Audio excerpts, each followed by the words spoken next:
Seconds. Hi. Everyone in here, in this room, is an adult, and the government should not be able to take that right away from you. The drinking age should be lowered to 18 when you legally become an adult. We believe this because the U.S. government abridged their rights written through the Constitution. Prohibition-like symptoms are beginning to form, and people who are 18, 19, and 20 don't have adult rights, and we can change this with our plan for change by just having a simple alcohol license. Now, the U.S. government overstepped their constitutional boundaries because in the Bill of Rights it states that the powers that are not delegated to the United States by the Constitution nor prohibited to the states are in turn reserved for the states themselves. The drinking age is one of these rights that is reserved for the states to choose for themselves what they believe the drinking age should be. And the only reason that every single state in the United States chose the drinking age to be 21 is because the U.S. government in 1984 passed the National Minimum Drinking Law Act, which said that if the states do not raise their drinking age to 21, then they will not give them funds for highway and even take money away from their governments. Now, the recent Supreme Court ruling on the Obamacare Act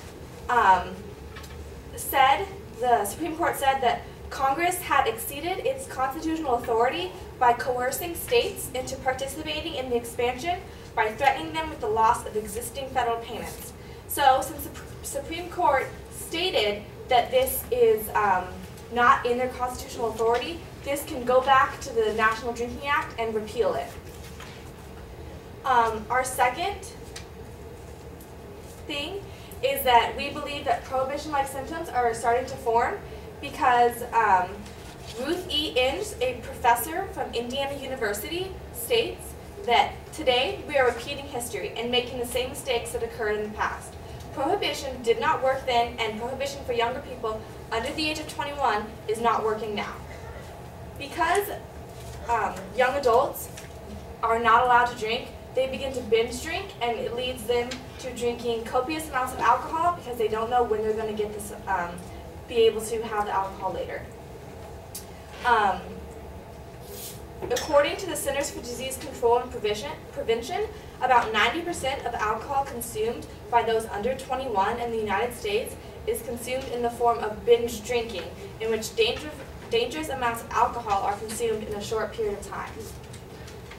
We also believe that this is taking away rights from people who are legally adults. When you're legally an adult, you are allowed to gamble, adopt kids, fly planes, own guns, buy cigarettes, and even vote for the person who's going to lead our entire country. How can you say that someone's not mature enough to have a sip of beer when they're in a bar when they're allowed to adopt children in many states? Also, they're allowed to fly commercial aircraft carriers, which can be double-deckers and have passenger capacity of up to 853 people. That is putting 853 people's lives in the hands of an 18-year-old. And also, maybe not in California, but in many states, you're allowed to own a handgun and shotgun when you're 18.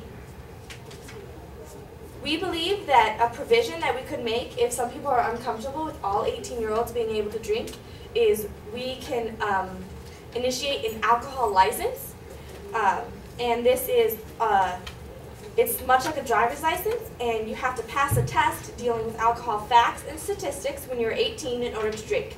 If you get arrested for any alcohol-related offense, you lose this right until you're 21. Therefore, we are safeguarding against people that may lose control or have not good habits with this alcohol. But we believe that the drinking age is way too high, and that when you're an adult, you should be able to have the rights given to you that are yours. Thank you. I'll just go up there now. Well, you have 5 minutes of prep time for your side. If you're ready to go, you could go ahead and go. If you need to use prep time, you've got some time to use. It's up to you.